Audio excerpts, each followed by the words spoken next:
আজ আপনারা শুনবেন অভাগীর স্বর্গ এর দ্বিতীয় পর্ব।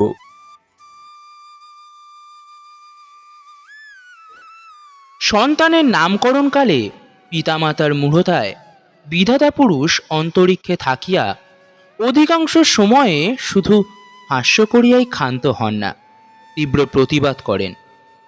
তাই তাহাদের সমস্ত জীবনটা তাহাদের নিজের নামগুলোকেই যেন আমরণ ভ্যাংচাইয়া চলিতে থাকে। কাঙালির মার জীবনের ইতিহাস ছোট্ট, কিন্তু সেই ছোট্ট কাঙালির জীবনটুকু বিধাতার এই পরিহাসের দায় হইতে অব্যাহতি লাভ করিয়াছিল।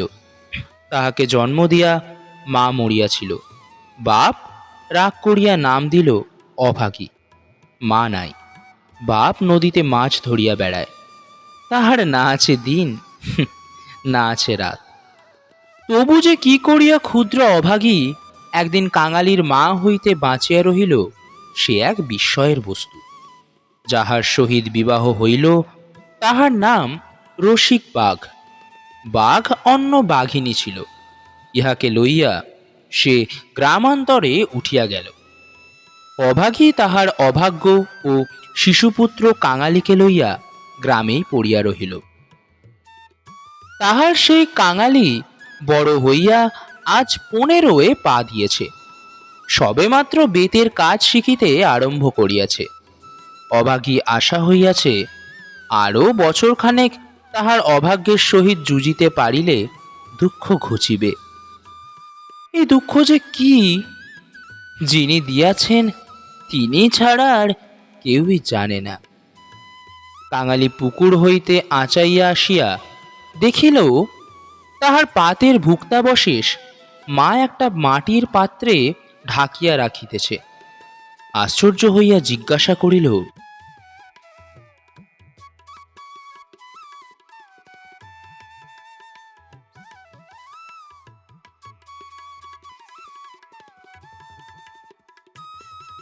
তুই খেলি নে মা?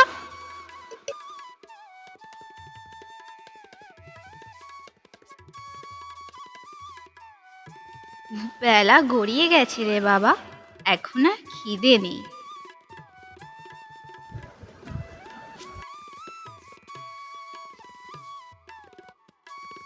ছেলে বিশ্বাস করিল না, বলিল, না, খিদে নেই বই কি, কই দেখি তোর হাঁড়ি। এই ছলনায় বহুদিন কাঙালির মা কাঙালিকে ফাঁকি দিয়া আসিয়াছে। সে হাঁড়ি দেখিয়া তবে ছাড়িল। তাহাতে আর একজনের মতো ভাত ছিল।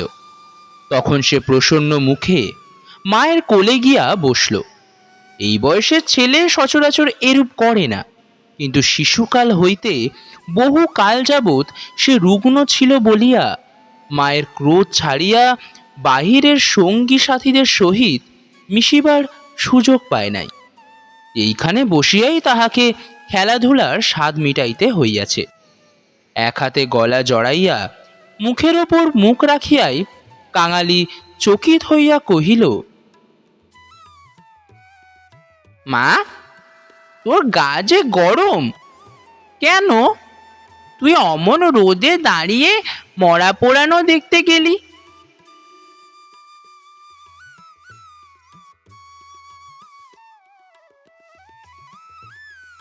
কেন আবার নিয়ে এলি?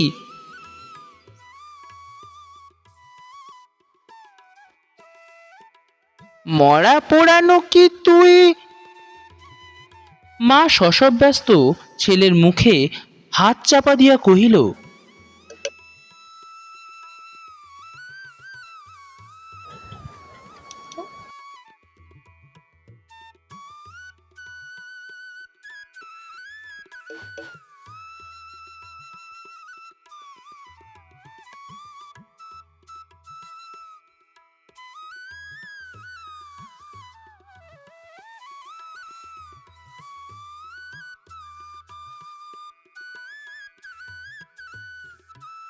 ছি ছি বাবা, মরা পুরনো বলতে নেই, পাপ হয়। সতীলক্ষ্মী মা ঠাকুরন রথে করে স্বর্গে গেলেন। না, আমি রিলগুলো কবে থেকে ছেড়েছি দেখবো বলে। এত সুন্দর পাঠ কোচিং করে দারুণ করছিস তুই। আউট যেন কি বলে ওটাকে? এই কি বলে? আউট কি বলে? কিন্তু নেট আসলে তোর শুনতে শুনতে জানি বললা থাকে। দেখতে পেলে তো কি? আপনার দেখতে ভাইয়া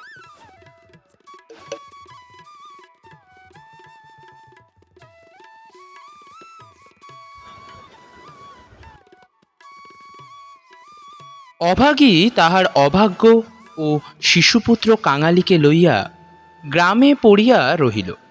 তাহার সেই কাঙালি বড় হইয়া আজ 15 পা দিয়েছে, সবেমাত্র বেতের কাজ শিখিতে আরম্ভ করিয়াছে। অভাগীর আশা করি হইয়াছে। অভাগী তাহার অভাগ্য ও শিশুপুত্র কাঙালিকে লইয়া গ্রামেই পড়িয়া রহিল। তার সেই কাঙালি বড় হইয়া আজ 15 পা দিয়াছে, সবেমাত্র বেতের কাজ শিখিতে আরম্ভ করিয়াছে। অভাগীর আশা হইয়াছে আরও বছরখানেক তাহার অভাগ্যের সহিত যুজিতে পারিলে দুঃখ ঘুচিবে। এই দুঃখ যে কি, যিনি দিয়াছেন তিনি ছাড়া আর কেউই জানে না।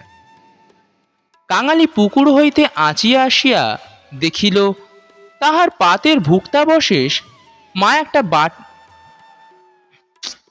মাই গড,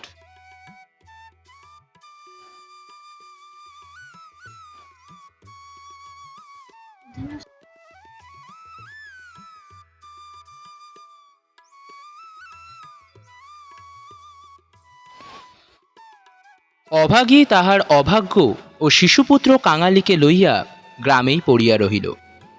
তাহার সেই কাঙালি বড় হইয়া আজ 15 পা দিয়েছে, সবেমাত্র বেতের কাজ শিখিতে আরম্ভ করিয়াছে। অভাগীর আশা হইয়াছে আরও বছরখানেক তাহারই অভাগ্যের সহিত যুজিতে পারিলে দুঃখ ঘুচিবে। এই দুঃখ যে কি, যিনি দিয়াছেন তিনি ছাড়া আর কেউই জানে না।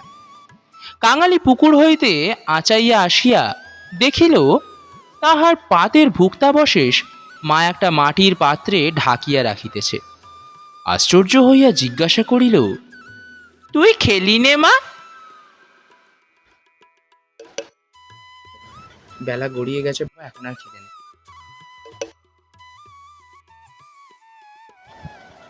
বেলা গড়িয়ে গেছে রে বাপ, এখন আর খিদে নেই।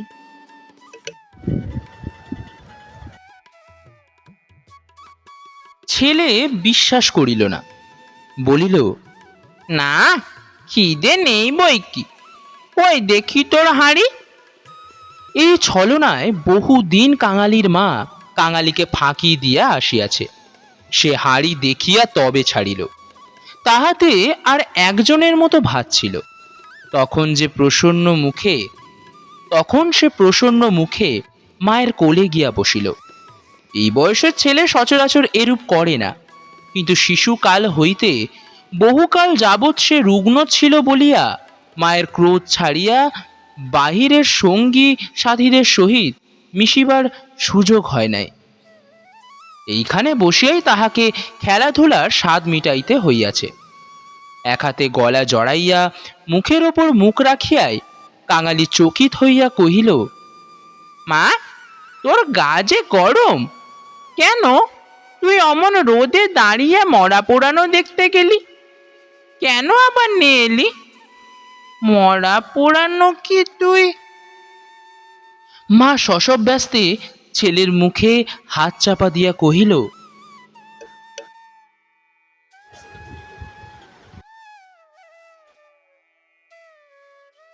ছি বাবা, মরা পোড়ানো বলতে। কি করছো তুমি?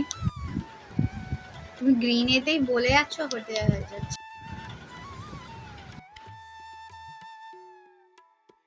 ছি ছি বাবা, মরা পুরানো বলতে নেই, পাপ হয়।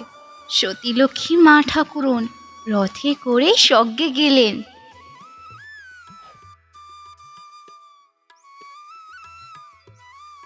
ছেলে সন্দেহ করিয়া কহিল, তোর এক কথা মা, রথে চড়ে নাকি কেউ আবার স্বর্গে যায়।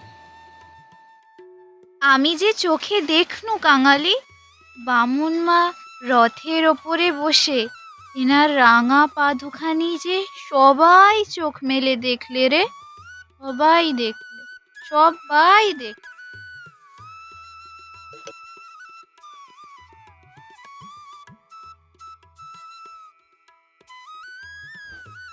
কাঙালি মায়ের বুকে ঠেস দিয়া বসিয়া ভাবিতে লাগিল। মাকে বিশ্বাস করাই তাহার অভ্যেস। বিশ্বাস করিতেই সে শিশু কাল হইতে শিক্ষা করিয়াছে। সেই মা যখন বলিতেছে সবাই চোখ মেলিয়া এত বড় ব্যাপার দেখিয়াছে, তখন অবিশ্বাস করার আর কিছু নাই। খানিক পরে আস্তে আস্তে কহিল, তাহলে তুইও তো মা স্বর্গে যাবি। বিন্দির মা সেদিন রাখালের পিসিকে বলিতেছিল, ক্যাংলার মা মতো সতীলক্ষ্মী আর দুলেপাড়ায় একটাও নেই। কাঙালির মা চুপ করিয়া রহিল। কাঙালির তেমনি ধীরে ধীরে কহিতে লাগিল, বাবা যখন তোরে ছেড়ে দিলে, তখন তোরে কত লোকে কত নিন্দে করতো, সাদা সাদি করলে, কিন্তু তুই বললি না। বললি কাঙালি বাঁচলে আমার দুঃখ ঘুচবে, আর নিকে করতে যাব কিসের জন্যে? তামা তুই নিকে করলে আমি কোথায় থাকতুম? আমি হয়তো না খেতে পেয়ে এতদিনে কবে মরেই যেতুম। মা ছেলেকে দু হাতে বুকে চাপিয়া ধরিল। বস্তুত সেদিন তাহাকে এ পরামর্শ কমলোকে দেয় নাই, এবং যখন সে কিছুতেই রাজি হইল না, তখন উৎপাত উপদ্রব তাহার প্রতি সামান্য হয় নাই। সে কথা স্মরণ করিয়া অভাগীর চোখ দিয়া জল পড়িতে লাগিল। ছেলে হাত দিয়া মুছাইয়া দিয়া বলিল,